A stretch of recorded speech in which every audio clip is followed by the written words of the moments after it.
ड्रेफ्रेश granular 8 दिवस अगोदर टाकलेली पराठी कपाशी पीक.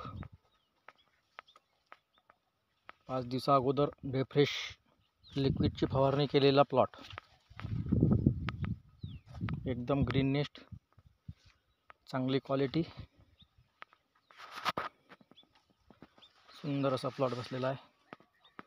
रिझल्ट एकदम छान आहेत ग्रॅन्युअल आणि ड्रेफ्रेश लिक्विडचे पण. सर्वांनी वापरण्यास काही हरकत, शेतकऱ्यांनी वापरण्यास काही हरकत नाही. एकदम मस्त रिझल्ट आहेत. एकच फवारणी झालेली आहे ड्रेफ्रेशची, तर दुसरी करायची आहे.